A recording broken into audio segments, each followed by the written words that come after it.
Hey guys, welcome to Hump Day.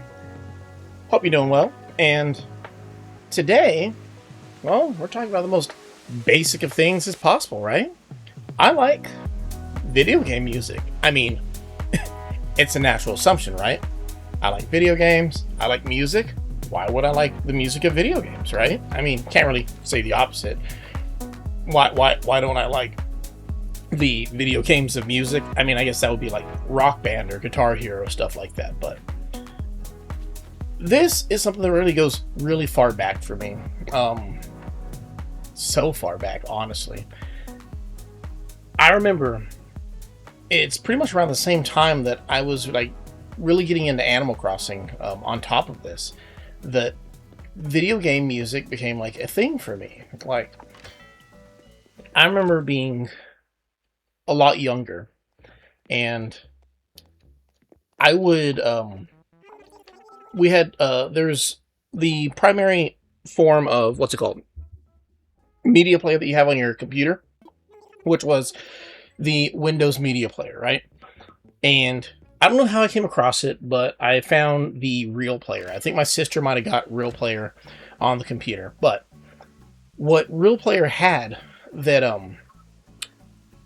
Windows media player did not have was the ability to just simply just click a link and it would add the song that the link would go to straight to a playlist on there, and basically kind of play it from the Real Player. So it was like really easy to like generate playlists, whatnot. And like those of you who were born and raised in the future, let me tell you, we came from a dark time where you had to like, if you wanted to get music, you had to like download it all online, and then you would have to then go like, you could listen to it on the computer, but if you want to listen anywhere else, you had to, this is before MP3 players, you had to burn a CD and play it on your CD player. When MP3 players came, they were pretty cool too. You can put them on that one, but basically, you did a whole lot of work. You couldn't just stream music. But as I was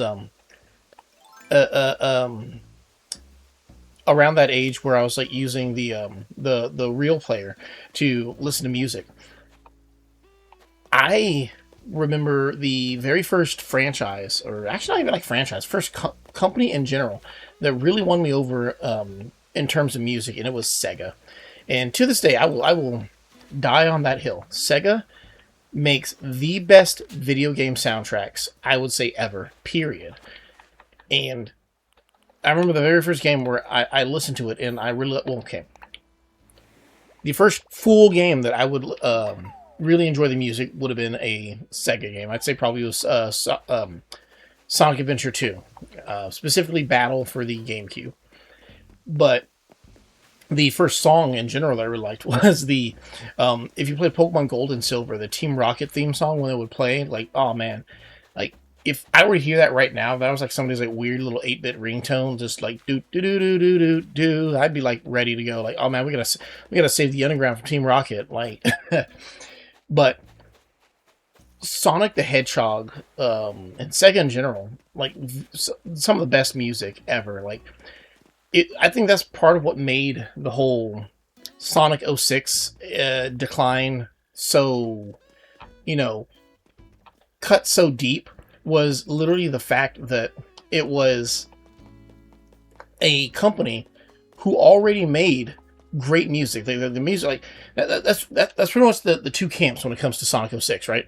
There's people who turned their back on the franchise because the gameplay was literally like borderline unplayable, and for some people, not even borderline. Like, it was strictly in the unplayable sense, and it was understandable that they feel that way. And then the other camp was, His World is what do the kids say? A bop. Like, His World is a great song. It starts up, people are ready to go. Like, in pretty much every single Sonic theme song, I would say, has been amazing. Like, you have Fist Bump with that dude from Hoobastank. Crush 40 were crushing it like 24/7 back in the Sonic Adventure, Sonic Heroes, Shadow the Hedgehog days, whatnot. And like even like the newer one, they have what's his name? I think it's like Kelsey Quinn or something like that. The guy from I want to say it's Pierce the Veil. He's making some great music. I mean, I wish people would stop, conflating him with a female vocal, so they think like, oh yeah, any girl in that e-punk scene needs to do a cover of his world, like they're. Oh man, I can't. It's personal pet peeve, but all that's to say is like the music's been pretty good. It's not just their Sonic games too, like Nights into Dreams had a great sound, and these are games I never even played, but like I would hear their soundtracks from this website. I can't remember the name of the website, but basically it was a Sonic news site. But the key takeaway for me was that they had all the Sonic music, like Sega music in general. There, they had like the Knights music, they had Burning Rangers, they had Phantasy Star, Sonic, of course, and then they also have like special ones. Like I think they had one that was it's a cute little anteater. I like how like they put like the little hood on top of her head. I want to paddle in the ocean, explore nature, and compare the whole island to my home island. Ah, you make me so curious, new animal. Zoo, zoo, zoo. I'm sure that's not how you say that, but zoo, zoo. Oh man, that's a prime example of a not slimy anteater. Thank you and thank you. But they even had like Christmas versions of I think the Nights in the Dreams soundtrack and whatnot, and it was just really cool. And oh man, cute cat. Like, you know, man, I wouldn't know if I had to give Punchy a girlfriend. Probably. I was about to say that, and then I remember that Mitzi exists. So sorry, Felicity. Felicity. Anyway, sorry. Not Mitzi. We'll just put it that. Sorry, not Mitzi. But oh man, it was just all so good. It was great music, and I never got to play these games because I never had a Dreamcast or anything like that. But the music was so good, and then like moving forward, like I like the Animal Crossing jams. Like Animal Crossing's soundtracks were like the OG Lo-fi for me. If you get what I'm saying, see, they were just relaxing. 100, like a rainy day, I could leave Animal Crossing playing, and that'd be my background noise. That'd be my stuff to study to. It was just fantastic. I can't get enough of it, and it was just good. And then it's also on the GameCube, as well as these two. There's just the what's it called? Smash Brothers. Every single Smash Brothers game. Like I started, like I played on the N64, but didn't own it. My friend Rudy, growing up, he owned it, but I had Melee, and then of course I'd have every game since Melee. I had Brawl and Wii U, or 4 as we call it, as well as the current one, Smash Ultimate. So like I have. I was like, where'd that bug go? And their selection of music on these things always has been good. Also love like the Mario Kart. Like if you were around back when I first started doing YouTube, I would do videos, and I think I would try to narrate some of my Pokemon videos, but when I didn't feel like narrating, I would just use music from, I think it was from Brawl or Mario Kart Wii, because like the soundtracks are absolutely amazing. They make the difference. Capcom also has pretty good catchy tunes. I mean, there was that whole trend where they're like Guile's theme goes with everything before, you know, it was You Say Run goes with everything. And oh man, there's so many games that I can say like I really enjoy. Like I don't think anybody appreciates sound test like we used to back in the day. Like, you know, it was basically a huge CD of music that you had access to when like you just wouldn't like listen to something as long as you're like home on your console or something like that. It was so good. Speaking of Pokemon,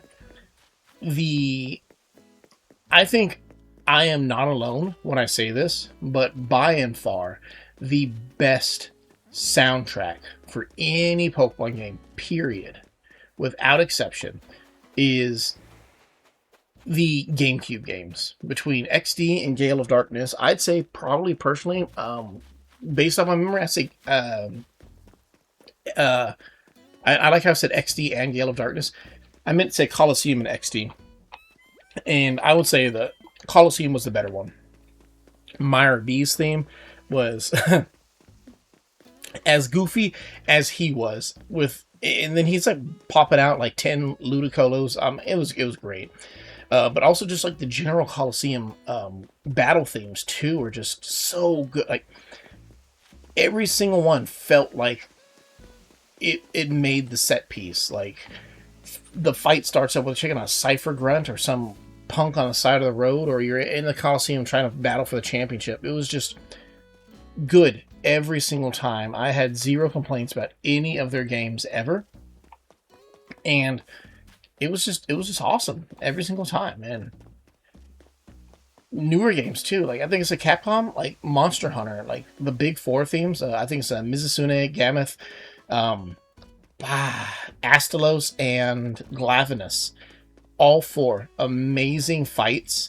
I'd love to show you like play that on the channel, and mainly it's just so I can stand there and just be in awe at not just how well these beasts are animated, but how well their theme songs just go. 100%. Like it's amazing. You want to talk about a great song in the Monster Hunter franchise? Devil Joe's theme is the ultimate oh shark bait moment where you're like, oh, it starts up. It's like that Dark Souls meme. It's like when the boss music suddenly starts and you're just like, oh man, mistakes were made. You're thinking about like, man, did I do my will correctly? Man, what kind of trouble? Oh, what did I do? All right, here he goes. About to get beat. Got to get stomped by this giant. It's not even a giant dinosaur. He's a giant dinosaur eating giant dinosaur. Like, oh man, it's just he's a rough day and a half. I mean, Devil Joe shows up. You already know that it's not. It's over. The game's over. You should have retired early. But that's just really like how good like music can be. I guess like what I'm trying to put it at. It's just like you can just make a game so good. And my entire childhood, like they're constantly games that I just really enjoyed. And part of what made me enjoy them so much was always just the soundtracks. Why can I not hit this bug? Where is it? Golly. Golly, he just did not want to get caught. You saw that. I got more clipped than caught at that point. More ways than one. But, coming out of nowhere. How do you want to go and catch up at... Whoa. Whoa. Whoa. No. No, Fauna. No. No. No. We have barriers. We have boundaries. Yeah, don't mean to intrude. You stay back. You know what happened to the last villager who decided she wanted to get a little bit too close? Somebody who wanted to stalk around my house. Somebody who wanted to send me creepy letters and just be like a general nuisance, pain in my butt. This is what happened to them.